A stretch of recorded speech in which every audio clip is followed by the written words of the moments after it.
Hi, welcome back to Scale Model Kit Review. This is Steve, your host. Up next is a MMP Books by Stratus, Spotlight on Grumman F-14 Tomcat by Marcelo Ribeiro. This is a hardcover book, and it's actually in a landscape type format and comprises of 42 pages. Fantastic new book here, folks, as it was released in conjunction with Tamiya's newest F-14D 148 scale kit. And it also goes along with their previously released F-14A Tomcat kit. So I highly recommend this kit, and it gives us a nice profile on Marcelo Ribeiro on the back. And he's a 41-year-old Brazilian journalist specializing in digital and content marketing.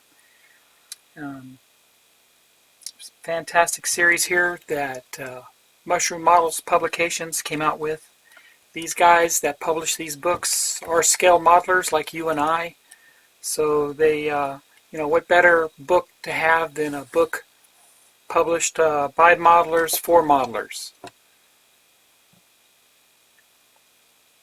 And we'll look inside here. First thing, we open it up, it is in a landscape format, like I said previously. Gives us the introduction here of the F-14 Tomcat, and of course the last most advanced Tomcat version was the F-14D Super Tomcat, which to me it just came out with their kit. So moving on with it, you'll see we have a brief more history and description of the Tomcat and in its combat role to the very end. Most of these have been retired and in the boneyard. I have the boneyard just down the road from me here in Tucson, Arizona, so I get to see these sitting out there being preserved in our dry climate that we have out here. Perfect place to keep aircraft stored, I think. And we start off right away with the F-14A Tomcat, view number 162603. And here we are, get a little bit closer view for you.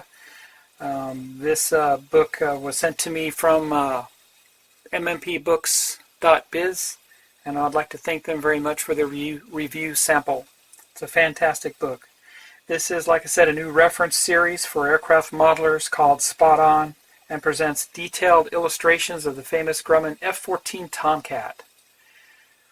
The American supersonic twin-engine two-seater variable swept-wing jet combat aircraft. The Tomcat was operational with the U.S. Navy from 1970 to 2006 and remains in service with the Iranian Air Force, having been exported to Persia before the fall of the Shah. So the Iranians received these aircraft right before the fall of the Shah of Iran. I had a neighbor who was over there working embassy location, I think with the Air Force, and he got pulled back real quick when that all happened. He got rescued out of he could have been one of the hostages that was taken back then. But like I said, this book contains 40 especially commissioned color, plan, and profile views, illustrating the different camouflage colors and markings of various users. You can pick this up in North America, here in the U.S. from Casemate Publishing. You can also pick it up pre-order on Amazon, also from MMPBooks.biz, and Australian viewers, you can pick this up from Platypus Publishing. Moving on, to just kind of highlight some of the profiles in here. It does provide both profiles for the D model and the B model. So you have all versions here. Some very colorful illustrations are found here throughout.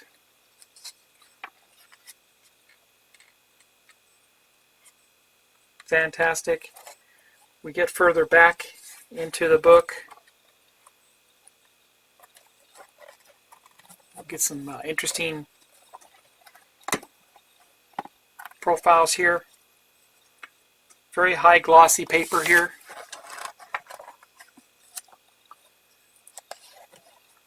And here's some of the examples of the Iranian Air Force splinter camouflage, along with their standard paint scheme. What's nice about this too, it does highlight the Federal Standard colors that were used on all these aircraft. So for example, as a modeler, I'd want to know what FS color this happened to be. This would be FS 36622, which was the gray, or the Air Superiority blue, FS 35450. Very nice.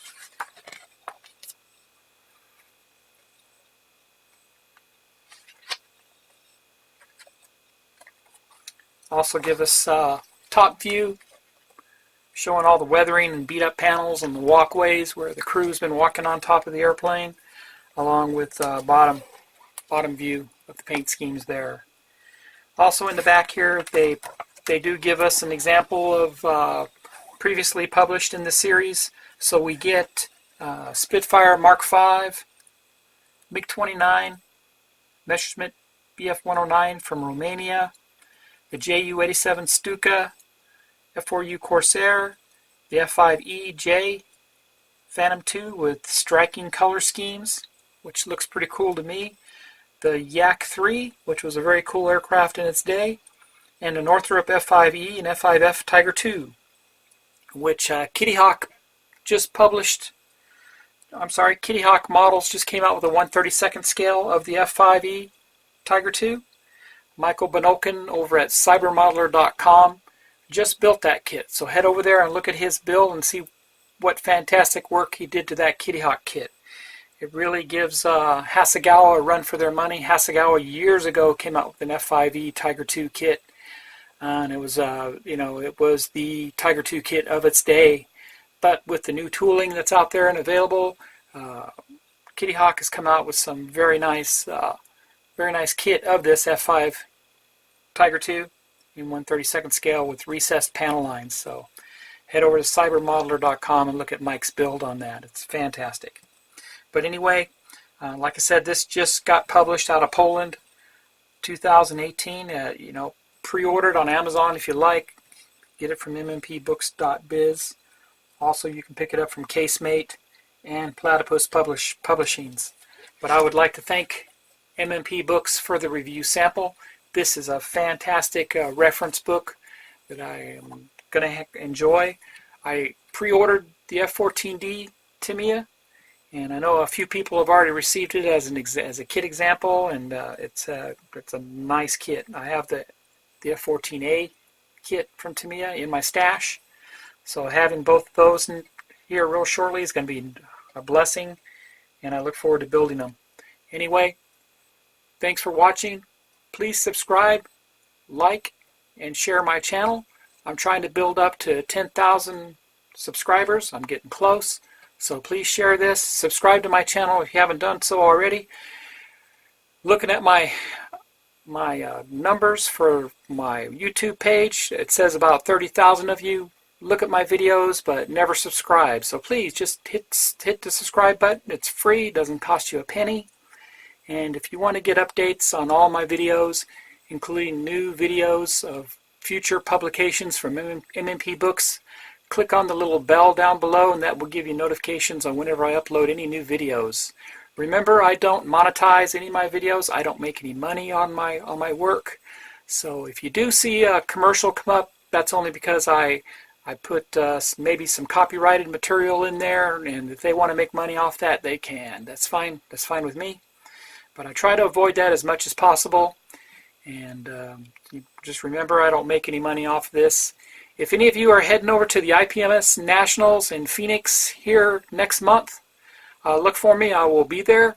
I might be hanging out at the Cyber Modeler table with Mike Banolkin. But I look forward to meeting each and every one of you. If you happen to come up and say hello to me, I'll shake your hand and we can talk modeling. Sounds great. And thank you again for supporting my channel if you do so already. Happy modeling, everybody. And like we like to say, go build something.